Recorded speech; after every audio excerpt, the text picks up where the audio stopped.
Open your banking app. Do it right now while you're listening to this. Scroll down to the transactions from last Tuesday. Is there a purchase there that you do not remember making? Maybe a gas station charge when your car was full, or a cash withdrawal at an ATM you have never visited. You probably brushed it off as a glitch or a mistake. You told yourself you just forgot, because the alternative is too terrifying to admit. The person sleeping next to you is not just bad with money, they are systematically harvesting your resources. Financial abuse is the silent killer of the modern relationship. It does not start with them stealing your credit card. It starts much earlier, with a seemingly innocent request to help you manage your stress. But by the time you realize what is happening, the debt is in your name and the cash is in theirs. There is a specific algorithm they use to drain you dry. I'm going to show you the 6 stages of the Parasite Strategy, and if you're watching this video, you are likely already in stage 4 without knowing it. This is not about being greedy. This is about survival, because they are planning their exit strategy using your paycheck.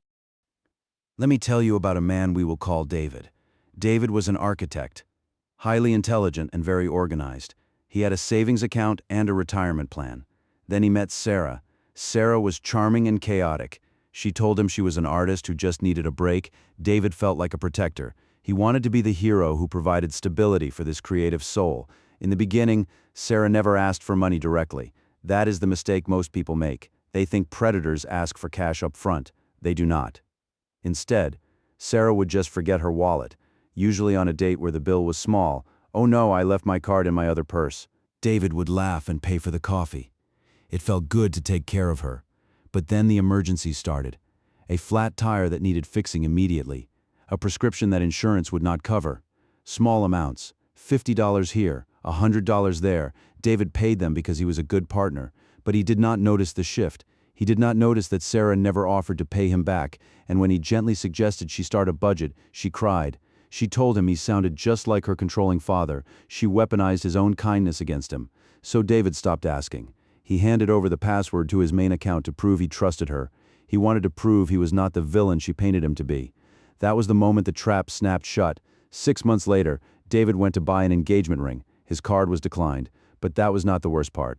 Before we see what David found, we need to understand why your brain allows this to happen.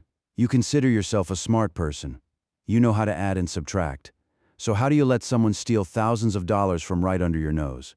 It is called the sunk cost fallacy combined with intermittent reinforcement. When you invest money in a person, your brain literally wires itself to value them more. It is the same psychology behind slot machines. You keep putting coins in because you have already put so many in. You're waiting for the payout. In a relationship, the payout is love and validation. The predator knows this. They treat your generosity as a transaction you're obligated to fulfill. When you pay for them, they give you a dopamine hit of praise. You are so good to me. Nobody has ever taken care of me like this. Your brain becomes addicted to being the provider. But here's where the neuroscience gets dark. When you try to set a boundary, they trigger your amygdala, the fear center of your brain. They accuse you of not trusting them. They accuse you of financial abuse. This is called DARVO, deny, attack, and reverse victim and offender. By accusing you of being stingy, they force you to overcompensate by being even more generous. You open your wallet just to make the fighting stop. You are paying a ransom for peace in your own home. And while your brain is busy managing the emotional crisis, they are busy managing the transfer of funds. They rely on your exhaustion. A tired brain does not check credit card statements. A stressed brain does not notice the new account in the mail. They are counting on you being too overwhelmed to do the math. But today, we are going to do the math. I'm going to list the 6 specific tactics they use to bleed you dry. I want you to listen closely. If you have experienced more than 2 of these, drop a comment below and say, "I see the pattern." Tactic number 1 is the invisible ledger. They keep a mental scorecard of everything they have ever done for you, but they conveniently forget everything you do for them. You pay the rent, the utilities, and the groceries. But the one time they bought you a sandwich 3 years ago, they will bring it up every time you ask for help with the bills. After everything I've done for you, you're asking me for money? It is gaslighting purely by omission. Tactic number 2 is the crisis manufacture. This happens right when you're about to save money. Let's say you finally have $1,000 saved for a vacation. Suddenly, their car breaks down. Or they have a medical emergency that requires cash. Or their mother is in trouble. It is never their fault. But the solution always requires your savings. They are resetting your balance to 0. They do not want you to have a safety net because a safety net means you can leave. Tactic number 3 is the sabotage of employment. This one is subtle. You have a big interview the next morning. They start a massive fight at 2 a.m., they keep you awake all night. You go to the interview exhausted and you fail. Or maybe you get a promotion and they suddenly get sick and need you to stay home. They are terrified of you becoming financially powerful. They need you employed enough to pay their bills, but not successful enough to realize you do not need them. Tactic number 4 is the future fake investment. I need to borrow $5,000 for this business idea. It's gonna make us rich, baby. I'm doing this for us. They sell you a dream of a wealthy future to rob you in the present. But there is no business. There is no investment. The money goes into a black hole. And if you ask about the return on investment, you are killing their dream. Tactic number 5 is the micro leak.